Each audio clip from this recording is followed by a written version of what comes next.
नमस्कार, आप देख रहे हैं ग्रेटर जम्मू। मैं पंकज खजूरिया।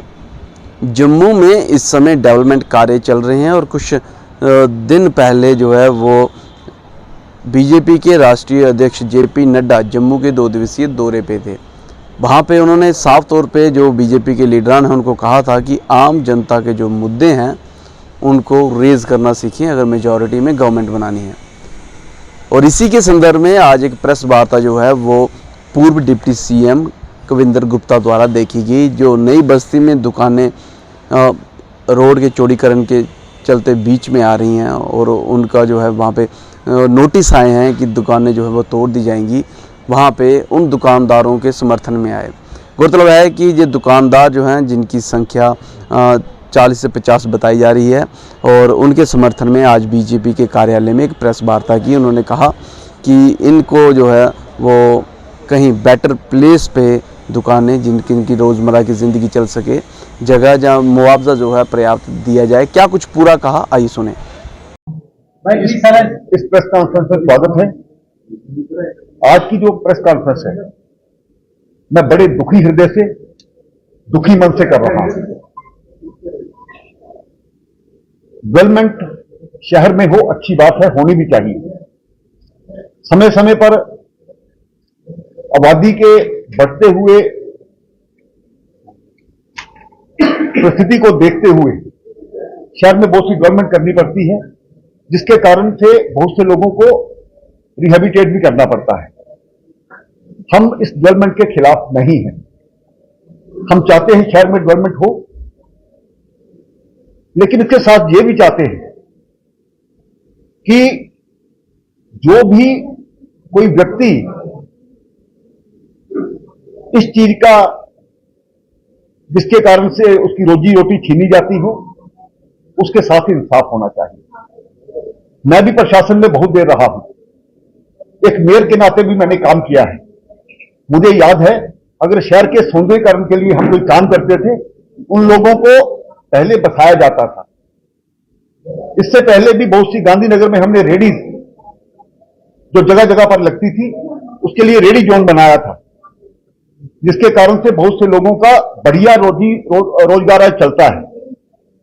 काफी समय से नई बस्ती का जो हमारा चौक है, सतवारी का चौक है, उसका चौड़ीकरण किया जा रहा है, होना भी चाहिए। हम उसके ना तो हमारे ये जो सारे दुकानदार मेरे पीछे खड़े हैं, ना तो ये इसके खिलाफ हैं, लेकिन 60-60 साल से बैठे हुए लोग, क्या कोई सरकार हो या प्रशासन हो उनकी रोजी रोटी छीन लेगा? 60 साल बाद जो उनकी दुकान पर लोग काम करते हैं, उनके सहारे पलते हैं, क्या उनकी रोजी रोटी छीनी जाएगी? हमें ऑफर दी जाती है कि 40,000 ले लो या 50,000 ले लो।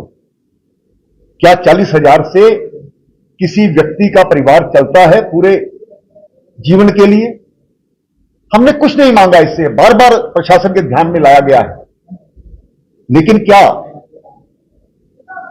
आप इन लोगों को जो 60 साल से बैठे हैं, हमारे पास कागजात हैं, जो अलॉटमेंट हुई है।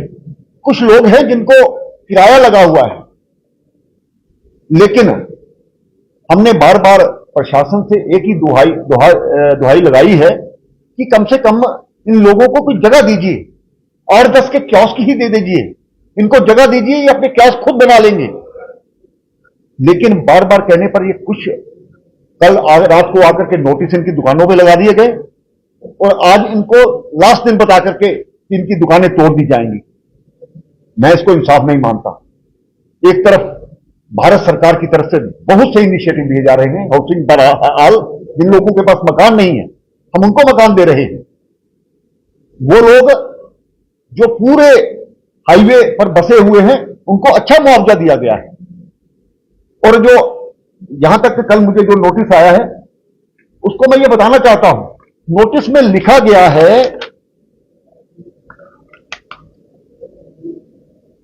इसमें लिखा गया है, Delhi Amritsar Katra express highway Fehling which further action in this regard shall be initiated under the provision of national highway act. एक तरफ तो मैं ये मानता हूं, कुजवानी से जो रास्ता कटरा की तरफ से चला गया एक्सप्रेस हाईवे, तो वो है।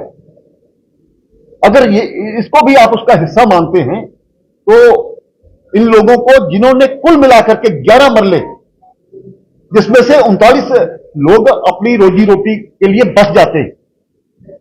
सरकार लोगों के द्वारा चुनी जाती है, लोगों की सरकार होती है, लोगों के द्वारा बनाई जाती है। आज यहां पर लेफ्टिनेंट जनरल का रूल है,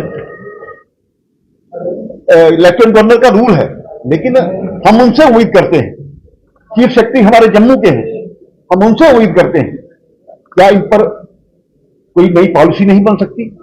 हमने अफसरों ने हमें यह कहा कि इस प्रकार की कोई पॉलिसी नहीं है, पॉलिसी होती नहीं है, पॉलिसी बनाई जाती है, जनता के हित के लिए बनाई जाती है, और क्यों नहीं बनाई जाएंगी? आप आज मैं ऐसी सैकड़ों जगह देख सकता हूं जहां पर लोगों ने, जो बड़े बड़े लोग हैं, बड़ी बड़ी बिल्डिंगें बना करके बैठे हुए हैं, जहां पर इंक्रोचमेंट हो रही है, क्या उस इंक्रोचमेंट को हटा करके, मैं किसी के खिलाफ नहीं जाता हूं, लेकिन बहुत सी ऐसी जगह है जो हमने आइडेंटिफाई करके बताई भी गई है, उनके ध्यान में लाई है, क्या वहां पर छोटे से कियोस्क बनाकर इनकी रोजी रोटी का जो मसला है हल नहीं किया जा सकता? मैं आपके माध्यम से ये कहता हूं कि इस पर विचार किया जाए, पुनर्विचार किया जाए, बार बार विचार किया जाए।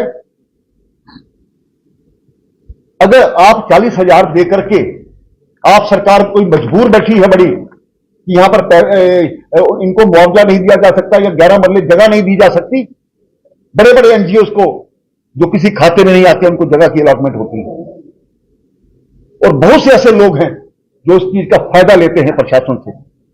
ये तो एक्चुअल वहां पर बैठे हैं। ये देखिए मेरे पीछे एक व्यक्ति खड़ा है जो जूती गांठ करके मोची 12 लाख का उस पर लोन है, कैसे वो खत्म करेगा इस लोन को? कोई साधारण वहां पर पान बीड़ी की दुकान लगाता है, उसमें भी कोई लिमिट ले रखी होगी। इस प्रकार के बहुत से ऐसे लोग हैं, कोई मीट की दुकान करता है, सुबह अपनी वहां से सामान लाता है मंडी से और शाम को उसको बेच करके अपने घर का जीवन यापन करता है। सरकार भारतीय जनता पार्टी इस वक्त इस प्रशासन के लोगों से रुष्ट है। हम नहीं चाहते कि जम्मू के लोगों को इस प्रकार से उखाड़ा जाए। जो पुराने लोग हैं, किसी के बाप दादा यहां पर दुकान करते थे, आगे उनका बेटा करने लगा, तो उसका बेटा तैयार बैठा है कि यहां पर काम करने के लिए। आप रोजी रोटी छीन लोगे, ये भारतीय जनता पार्टी बर्दाश्त नहीं करेगी। आपके पास कुछ नहीं है, सरकार के पास बहुत सी ऐसी आपदाएं आती हैं जब वहां पर लोगों को एकदम से एक्शन लिया जाता है, उनको बसाया जाता है, उनको पैसा दिया जाता है। अगर सरकार ने हाथ खड़े कर दिए हैं, हम ये कहते हैं, हम भी जनता से अपील करेंगे कि हमारी सरकार, ये प्रशासन बैठा है हमारे लिए कुछ करने वाला नहीं है। हम लोगों के पास भीख मांगने जाएंगे, एक ऐसा फंड क्रिएट करेंगे जो इन लोगों का जीवन यापन करने का प्रयास करे। इसलिए मीडिया एक बहुत बड़ा हथियार है जो लोगों तक अपनी बात पहुंचा सकता है। इन सभी लोगों का सोचिए, जिनके परिवार, जिनके आज चेहरे पर रौनक खत्म हो गई है, कई दिन से परेशान बैठते हैं, रात को नींद नहीं आती है इन लोगों को। कब इनकी सामान और प्रशासन इनका सामान उठा करके बाहर फेंक देगा, ये कर देगा, वो कर देगा, ये कोई अच्छी बात नहीं है। मैं फिर हाथ जोड़ करके निवेदन करता हूं सभी अपने लोगों के लिए कि कम से कम होश करिए, सिर्फ जोड़ करके बैठिए, कुछ ऐसा तरीका निकालिए, कोई ऐसी पॉलिसी बनाइए जो जनता के हित में हो, ना कि जनता के खिलाफ हो।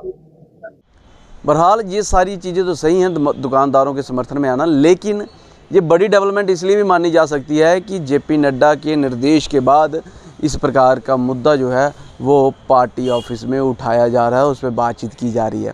हालांकि जिस प्रकार से एलजी प्रशासन को ज़्यादा पावरें दी गई हैं, उसके बाद का ये जो मुद्दा है ये थोड़ा ज़्यादा चर्चा में चल रहा है कि जब पावर ही सारी एलजी के पास है तो लीडरान क्या करेंगे, और जब आने वाले वक्त में इलेक्शन होगी तो क्या तब भी अगर किसी पॉलिटिकल पार्टी के सीएम इस प्रकार से होंगे, चुने गए होंगे, तो वह भी प्रेस कॉन्फ्रेंस इस प्रकार से करेंगे। ये एक बड़ी डेवलपमेंट जो है वो आप कैसे देखते हैं, अपनी वैल्यू कमेंट सेक्शन में जरूर रखिएगा। देखते रहें greater Jammu. Camera person Arjun Singh के साथ मैं पंकज खजूरिया। जय हिंद।